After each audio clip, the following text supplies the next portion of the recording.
Graça e paz. Hoje é domingo do que, irmãos? Páscoa. Páscoa para nós é uma pessoa, né? É Jesus Cristo.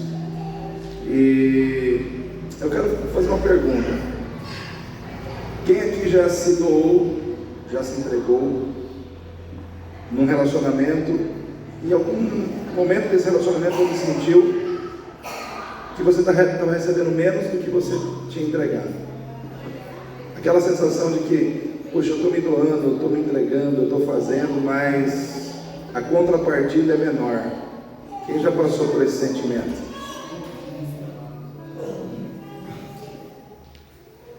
Então, é interessante que quando você olha para o Evangelho de Mateus, capítulo 26, e no versículo 40, diz assim: e voltando-se para os seus discípulos, achou-os adormecidos, e disse a Pedro: então nenhuma hora pudestes velar comigo? Nenhuma hora. Aqui, irmão, Jesus estava no Getsemane, se preparando para cumprir todo o plano, todo o propósito de Deus, que deu origem à nossa Páscoa cristã, porque não haveria Páscoa se não houvesse morte, e também não haveria Páscoa se não houvesse ressurreição. Então a Páscoa nada mais é do que a celebração de uma obra completa da parte de Deus, que envolveu morte e ressurreição de Cristo. E aqui Jesus ele fala com os seus discípulos, nesse momento em que ele está precisando de apoio, ele está precisando de alguém que esteja ao seu lado no momento em que ele estava triste, no momento em que ele estava abatido, no momento em que ele estava angustiado. Ele precisava de alguém com ele precisava de alguém ao seu lado. Quantos de nós, em muitos momentos, não precisamos também, muitas vezes, de alguém do nosso lado, no momento que nós estamos tristes, no momento que nós estamos abatidos, no momento que nós estamos precisando de alguém, porque estamos enfrentando um problema, uma dificuldade? Eu acredito que todos nós, como seres humanos, em algum momento da nossa vida, a gente precisa de alguém de carne e osso, que se coloque ao nosso lado, para ser nosso apoio, para ser o nosso amigo, para ser aquele que vai dividir conosco aquela dificuldade que nós estamos enfrentando. E Jesus, ele passou por essa experiência, e ele precisou de pessoas como ele, mas a Bíblia diz que nenhuma hora, os discípulos puderam estar com ele naquele momento. Então eu penso que Jesus, ele se decepcionou, ele se entristeceu com os seus discípulos, porque eles não puderam dar a ele o que ele esperava. E eu fico pensando aqui, nós como discípulos, hoje, quero que você olhe para a sua vida. Será que você tem dado a Cristo o que ele espera receber de você, em todos os momentos? Será que você tem se preocupado em ser aquele discípulo que realmente está fazendo o que Jesus espera que você faça? E Jesus, ele não colocou um porquê, mas por que nenhuma hora você pode ficar comigo? Ou você pode orar comigo, ou você pode estar comigo? Mas eu coloco esse porquê aqui hoje. Por quê? Por que aqueles discípulos decepcionaram a Jesus? E aí eu faço uma pergunta: Lucas, por que você acha que aqueles discípulos decepcionaram a Jesus? Um motivo.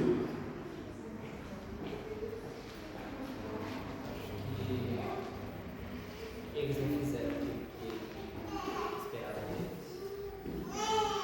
deles. Eles não fizeram, mas por quê? O que levou aqueles discípulos a agirem daquela maneira? Acho que só olharam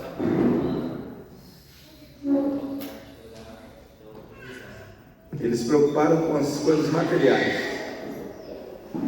Então, o Lucas estava falando exatamente isso. A Jaqueline acrescentou a questão da preocupação demasiada com as necessidades físicas e materiais da nossa vida nesse mundo. Uma preocupação exagerada com essas coisas. Será que muitas vezes isso não nos impede de dedicar ao Senhor o que muitas vezes Ele espera receber de nós? Será que uma preocupação demasiada com o material, com as questões físicas e materiais da nossa vida, muitas vezes não nos levam a sermos displicentes, negligentes com o espiritual? com os propósitos espirituais, com os compromissos espirituais que nós temos para com Deus. E a Jaqueline falou em dormir. Dormir não é pecado, mas naquele momento Jesus precisava que ele estivesse o quê? Dormindo ou acordado? Acordado. E muitas vezes nós corremos o risco de usar situações materiais da nossa vida que não são pecado para justificar, mas não é pecado. Mas Deus não queria que você estivesse fazendo aquilo naquele momento. Não é pecado, mas aquilo muitas vezes te tira da presença de Deus. Não é pecado, mas muitas vezes aquilo deixa você um crente acomodado, faz de você um crente preguiçoso, faz de você um crente que está mais preocupado com as suas necessidades do que com as necessidades do reino de Deus. E muitas vezes eu vejo assim, muitos crentes estão nessa linha hoje. Estar na igreja é uma necessidade do reino, estar na minha casa é uma necessidade minha. E muitas vezes eu abro mão das necessidades do reino, de estar na casa de Deus, de estar numa escola bíblica dominical, porque eu estou muito mais preocupado com as minhas necessidades pessoais. E eu fico preocupado porque às vezes as pessoas fazem isso e não sentem tristeza. E muitas vezes o Senhor Jesus está triste com a postura do nosso coração. Porque se você parar para pensar, Jesus deu tanto discípulos aos seus discípulos, Ele deu muito do seu poder, Ele deu muito da sua presença, Ele deu muito da sua graça, do seu amor, mas na hora em que Ele precisou dos discípulos, nem uma hora você pode estar comigo, nem uma hora, né? Então eu vejo assim que houve uma decepção no coração de Jesus pela postura que os seus discípulos estavam tendo, por uma falta de amor por Ele, de dedicação a Ele e de devoção a Ele que Ele esperava receber. E às vezes quem serve o inimigo não brinca na hora de ser devotado ao inimigo. Esses dias eu vi aquele, vamos dizer assim, profissional da fofoca, que tem, né? Tem esse pessoal que tem programa na televisão só para falar do que acontece na vida dos outros. E tem um camarada chamado Léo Dias, né? E ele geralmente é um profissional dessa área.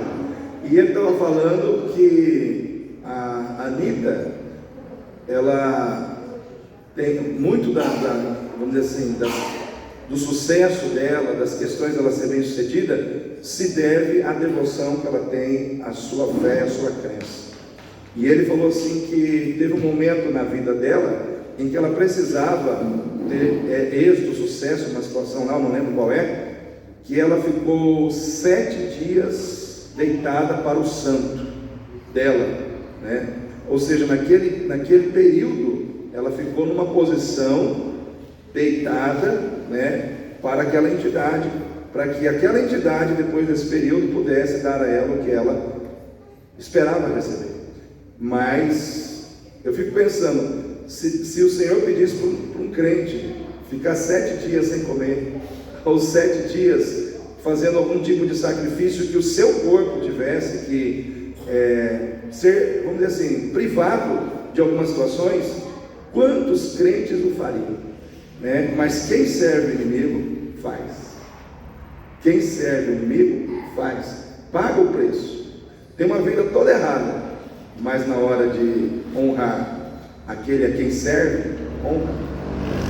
Nós servimos ao Deus verdadeiro, nós servimos aquele que morreu, que ressuscitou, mas muitas vezes a gente trata ele como se fosse alguém que não merecesse a nossa atenção, que não merecesse o nosso culto, que não merecesse a nossa entrega, e aí a gente enche a boca para falar que a gente é crente.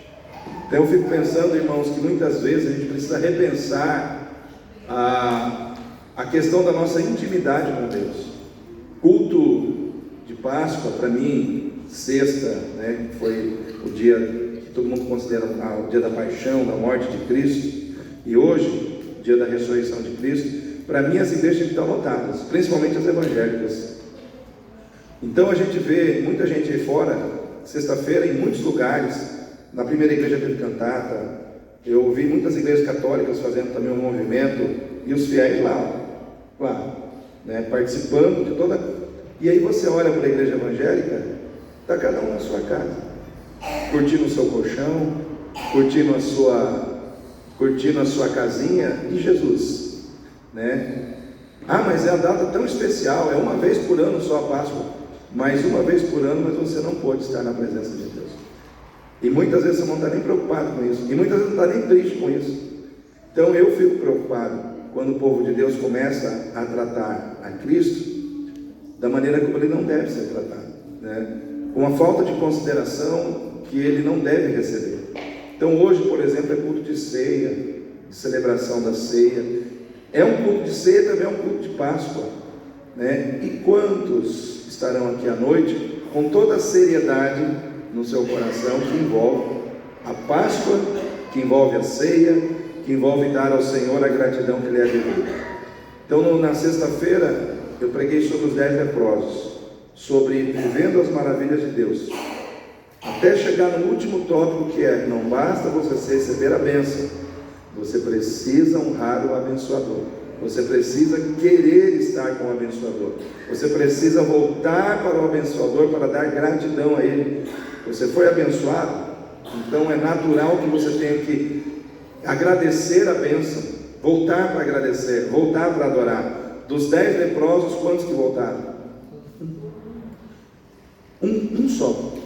Os outros ficaram cuidando das suas bênçãos. Foi muito bom ser abençoado, então eu vou ficar com as minhas bênçãos, mas não se preocupou em voltar para o abençoador. Quantas pessoas dentro da igreja hoje estão assim, né? Não tem aquela preocupação de estar na presença de Deus, de adorar a Deus, de vir ao culto não para receber alguma coisa, mas só para entregar a Deus o que é devido, para entregar a Deus o que Ele tem que receber de nós: adoração, gratidão, rendição. E muitos não estão preocupados com isso. Então eu quero deixar essa reflexão aqui no seu coração, para que nesse dia a gente pense sobre isso. Tem muita gente esfriando na fé, mas você não precisa esfriar. Tem muita gente brincando com a fé, mas você não precisa brincar. Tem muita gente empurrando a sua vida cristã de barriga, mas você não precisa fazer dessa forma. Você pode ser um crente de excelência. Você pode adorar a Deus de todo o seu coração. Você pode dar ao Senhor o que lhe é devido, né? E isso depende de nós, depende de cada um de nós. Amém, igreja? Vamos ficar em pé nesse momento, para que nós possamos adorar ao Senhor com alegria em nossos corações.